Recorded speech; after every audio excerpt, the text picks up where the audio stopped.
오늘 1월 6일, 2021년 1월 6일 수요 예배의 말씀 전하도록 하겠습니다. 지난주에 이어서 히브리서 11장 28절에서 31절, 지난주에도 본문에 속했던 구절이죠.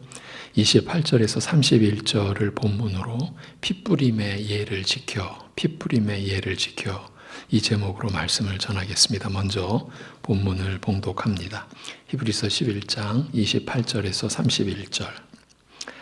믿음으로 유월절과 피 뿌리는 예식을 정하였으니 이는 장자를 멸하는 자로 그들을 건드리지 않게 하려 한 것이며, 믿음으로 그들은 홍해를 육지같이 건넜으나 애굽 사람들은 이것을 시험하다가 빠져 죽었으며, 믿음으로 7일 동안 여리고를 도니 성이 무너졌으며, 믿음으로 기생 라합은 정탐꾼을 평안히 영접하였으므로 순종하지 아니한 자와 함께 멸망하지 아니하였도다. 아멘. 기도드리겠습니다. 하나님 아버지, 우리들의 연약함을 아시오니 우리가 참 육신으로 사는 이 삶에 있어서 여러 가지 관계나 또 일로 인하여 또 가정 안에서의 그 복잡한 상황 속에서 우리가 마음을 모아서 하나님께 예배드릴 때, 또 하나님의 말씀을 우리가 받을 때에 집중할 수 있는 은혜를, 우리 마음에 하나님을 향한, 그리고 하나님의 말씀을 받고자 그 말씀의 깨달음에 이르고 그 깨달음이 깊은 이해를 우리에게 주고 또 그 이해의 모든 풍요함에 이르를 수 있는 그러한 사모함이 우리 안에 있게 하시고, 오늘도 히브리서를 통해 믿음의 선진들의 그 믿음의 내용을 우리에게 가르쳐 주실 때 이 모든 말씀이 우리 각자에게 주시는 하나님의 말씀이라는 그 믿음으로 오늘도 말씀을 받을 수 있도록 성령께서 우리에게 참으로 들을 귀 있도록 역사해 주시옵고, 그 하나님의 말씀이 우리의 심령 속에 깨달아지고 그 심령에 우리가 새겨지는 그런 은혜를 입을 수 있게 하여 주옵소서. 모든 것을 주님께 의탁하오며 우리 주 예수 그리스도의 이름으로 기도하옵나이다. 아멘. 직역으로 본문을 다시 한번 봉독해 드립니다. 믿음으로 유월절과 핏부림의 예를 지켜 멸하는 자로 저희 장자들을 건드리지 않게 하였으며, 믿음으로 홍해를 마른 땅처럼 건넜으되 애굽인들은 이를 시험하다가 빠져 죽었더라. 믿음으로 여리고의 성벽은 이레 동안 주위를 돈다 무너졌으며, 믿음으로 창기 라합은 정탐꾼들을 평안히 맞아들임으로써 순종치 않은 자들과 함께 망하지 않았더라. 아멘. 모세는 바로의 궁정에서 애굽의 모든 학술을 배워 국가 경영에 능력을 갖춘 인재로 자라면서 언제부터인가 마음속으로 하나님의 뜻, 하나님께서 나를 이런 길로 인도하심은 혹시 나를 통하여 이스라엘을 구원하시려는 뜻을 이루기 위해서가 아닌가, 이런 생각을 언제부터인가 품게 되었습니다.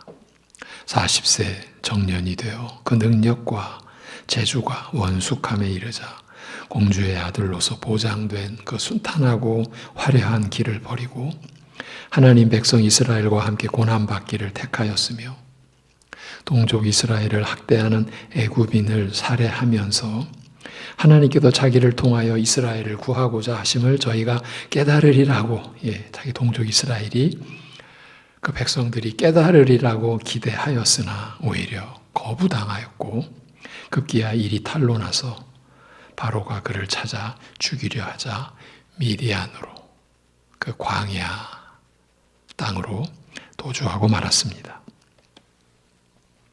목숨을 돌아보지 않고 구하고자 하였던 동족 이스라엘이 여전히 학대를 받으며 머물고 있는 애굽을 떠나면서 이때의 모세의 심정이 어떠하였는지 히브리서는 밝히되, 믿음으로 애굽을 떠나되 왕의 진노를 두려워하지 않았으며 이는 보이지 않으시는 분을 마치 보는 것처럼 경고하여 흔들림이 없었음이라고 적고 있습니다. 모든 것을 버리고 하나님 백성을 위하겠다는 그의 마음이 외면당하고 이스라엘을 구하고자 한 뜻이 좌절되었음에도 보이지 않으시는 하나님을 마치 보는 것처럼 믿는 그의 믿음은 비참한 실패 속에서도 아직 드러나 보이지 않는 희망을 보고 여전히 붙들고 있었다는 뜻입니다만, 언뜻 좌절과 실패에도 꺾이지 않는 불굴의 의지, 그리고 절망 속에서도 희망을 볼 줄 아는 해안을, 깊은 것을 들여다보는 한목, 그 해안을 칭찬하는 듯한 이 말의 뜻이 그리 단순하지 않으며 겉보기와는 다르다고 이미 지난 시간에 말씀드렸습니다. 왜냐하면 이날 이후 광야 40년 동안 모세가 겪은 일들은 애굽에서 40년 동안 받아온 교육과 훈련, 이를 통하여 쌓고 연마한 능력과 재주를 하나씩 철저하게 부인하는, 그 모든 것을 부인하는 과정이었기 때문입니다. 보이지 않으시는 하나님을 마치 보는 것처럼 흔들림 없이 끝까지 믿은 그 믿음은 한편으로는 지금까지 붙들어 왔던 것을 하나씩 손에서 놓아버리는 것으로, 정확하게 말하면 세상과 자기에게 속한 것을 버림으로써 오히려 더욱 하나님만 붙잡는 것으로, 그 결과 마지막에는 하나님 한 분만 남게 되어 오직 하나님만 의지하는 것으로 그 성격과 질이 달라져 간 겁니다. 우리가 출애굽기를 통해서 또 히브리서를 우리가 서로 상호 보완적으로 보면서 이런 이해를 가져야 된다 하는 점을 우리가 살폈습니다. 이건 정말 중요한 내용입니다. 우리가 마치 모세의 믿음을 그 불굴의 의지로 믿음을 가질 수 없는 상황에서 믿음을 가진 것처럼, 그야말로 믿음의 용사로 이렇게 보는 관점은 위험하다. 오히려 자기와 그리고 세상에 속한 것, 그걸 버림으로써 하나하나, 그래서 더욱 하나님만 붙잡게 된, 그러니까 40년 광야의 훈련은 자기를 부인하는 그 훈련이었다. 그 과정이었다. 그래서 그 결과 마지막에는 오직 하나님 한 분만 남게 되어 오직 하나님만 의지하는 것으로 그렇게 모세는 변해갔다. 이 점을 놓치면 안 된다라고 했어요.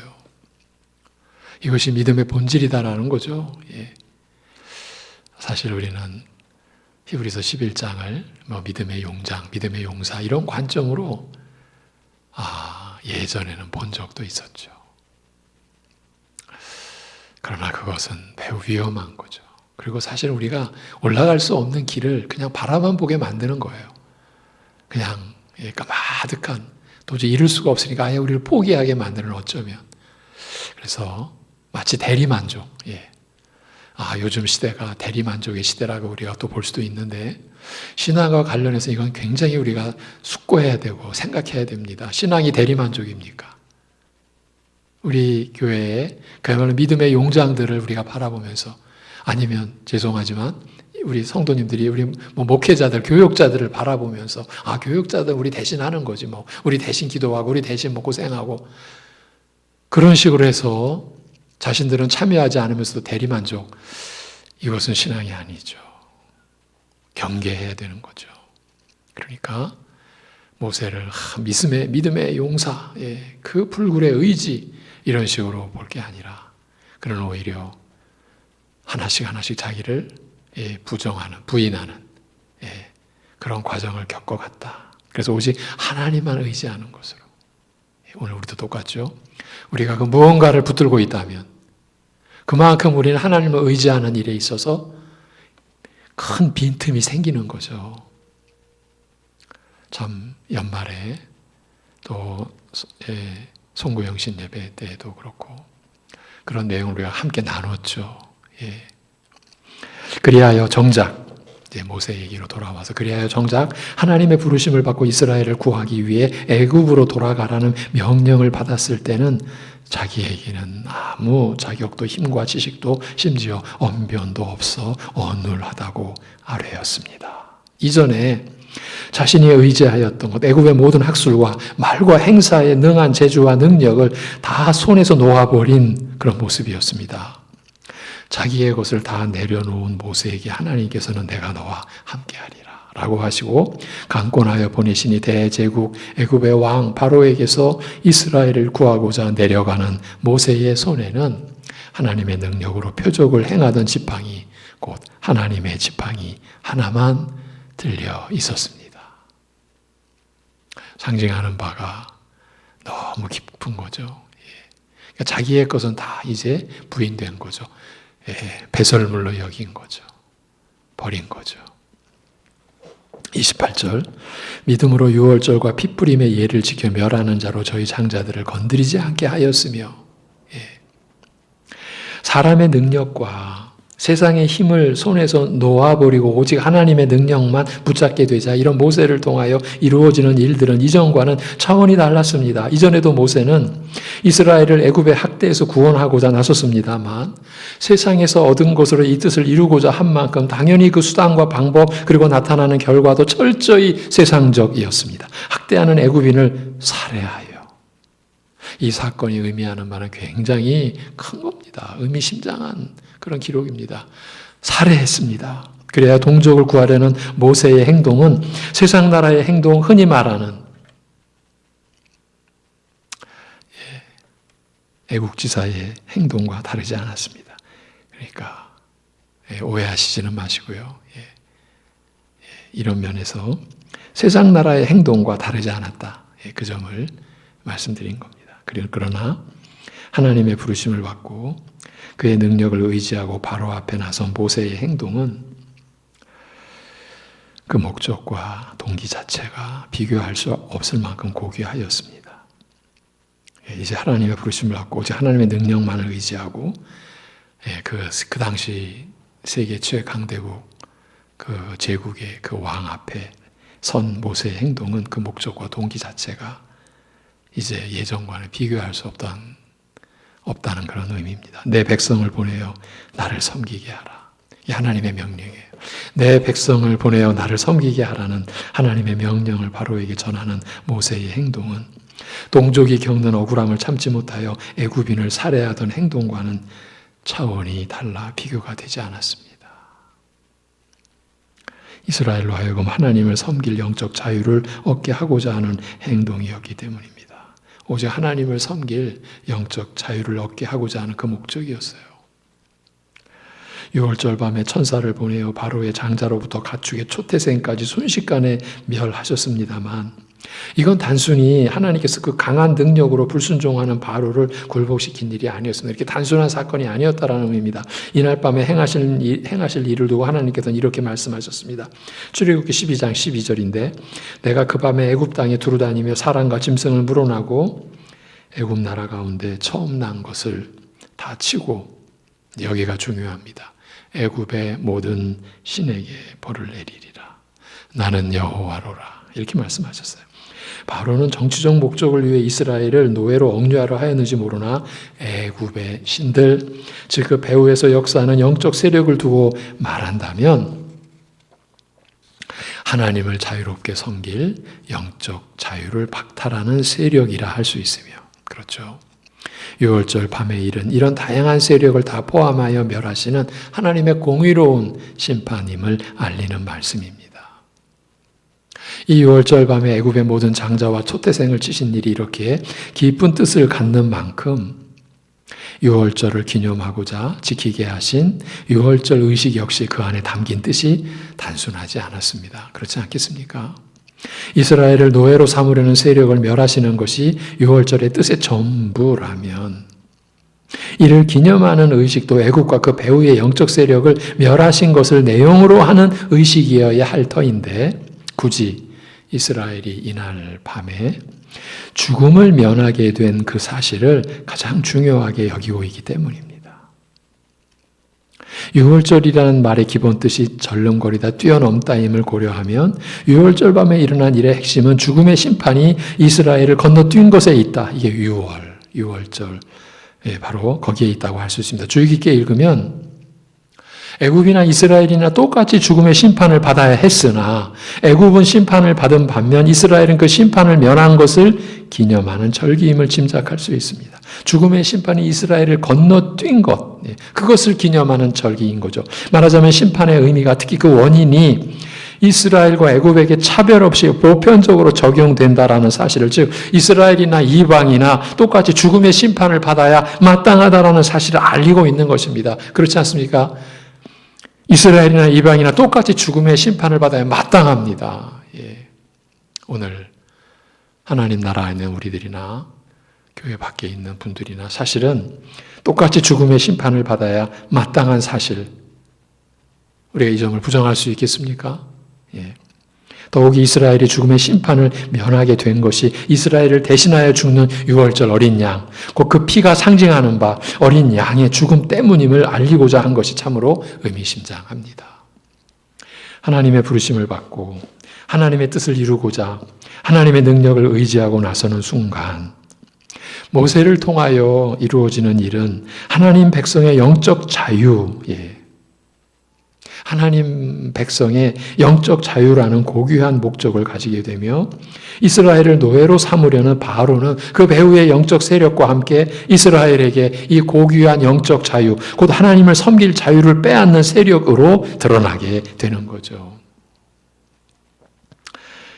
하나님 백성의 영적 자유는 하나님을 섬길 자유입니다. 그러니까 바로는 그 배후의 영적 세력과 함께 이 이스라엘의 이 하나님을 섬길 영적 자유를 빼앗는 세력으로 드러나게 된 거죠.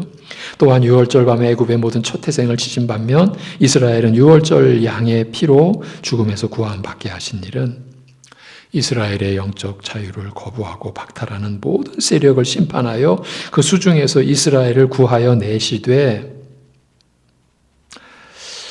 유월절 양의 대속적인 죽음을 통하여 죽음과 그 원인인 죄로부터 벗어나 이 고귀한 영적 자유를 누리게 하신다라는 사실을 알리고 있는 거예요. 유월절 양의 대속적인 죽음을 통하여 그 죽음과 그 원인인 죄로부터 벗어나 이 고귀한 영적 자유를 누리게 하신다. 이 사실을 계시해 준 것이죠.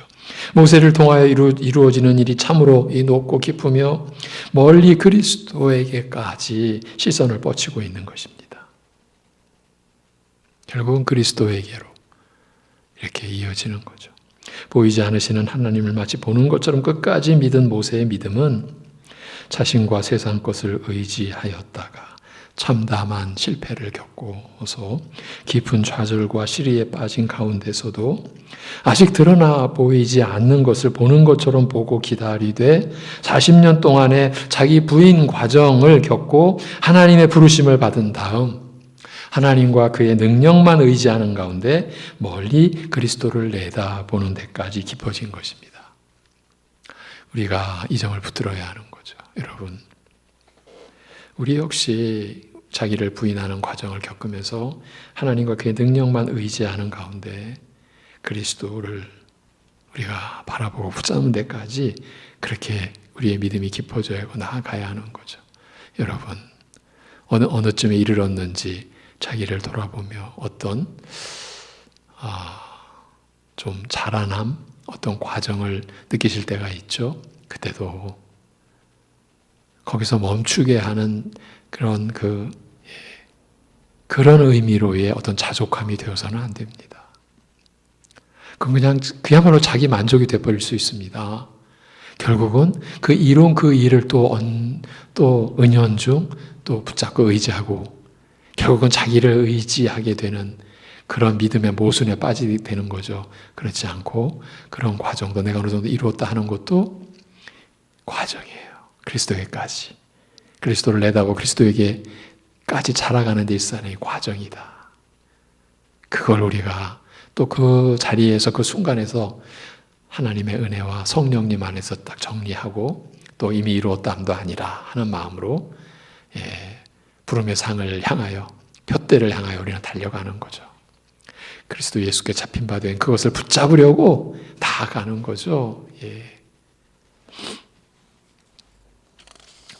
29절 믿음으로 홍해를 마른 땅처럼 건넜으되 애굽인들은 이를 시험하다가 빠져 죽었더라. 말합니다. 6월절 밤의 일로 잠시 바로의 손에서 벗어났으나 곧 다시 바로의 군대의 추격을 받아 홍해의 변에서 큰 위기를 맞게 되었습니다. 하나님께서 밤새 강한 동풍으로 바다를 가르시매 이스라엘은 마른 땅처럼 건넜으나 바로의 군대는 이스라엘이 건넜으니 저희도 건널 수 있으리라 생각하고 뒤따라 추격하였다가 애굽의 최정예 부대가 몰사하고 말았습니다.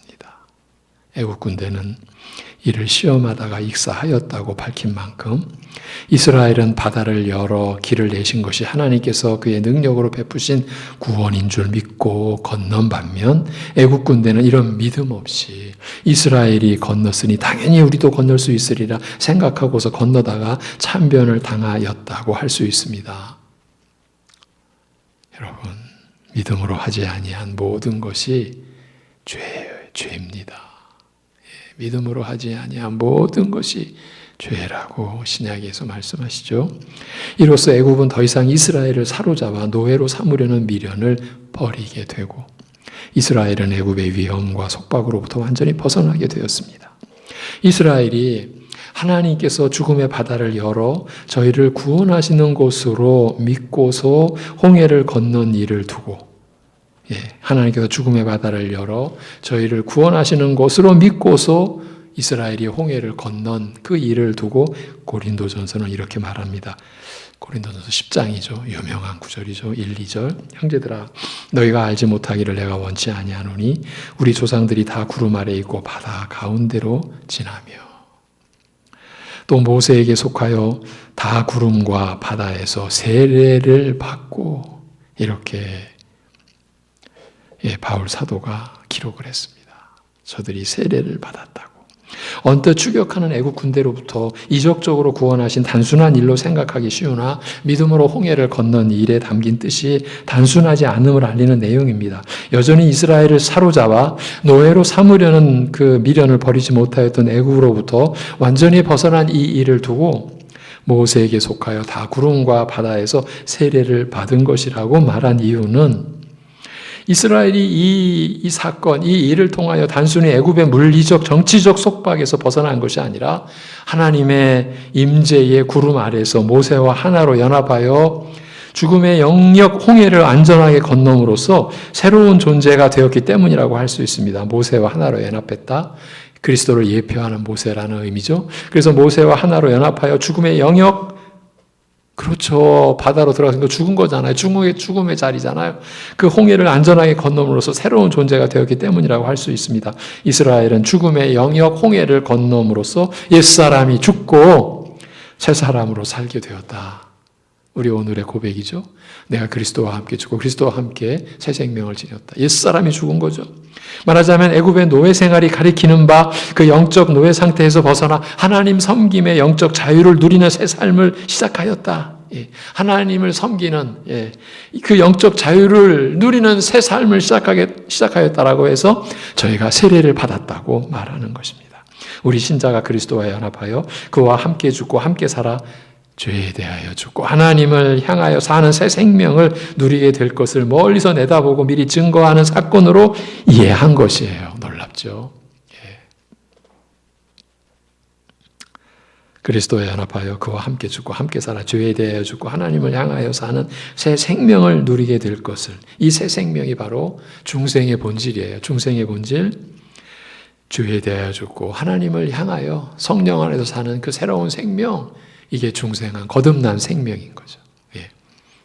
이걸 멀리서 내다보고 미리 증거하는 사건으로 이해한 것이에요. 바울 사도가 그걸 고린도전서에 그렇게 적은 거예요.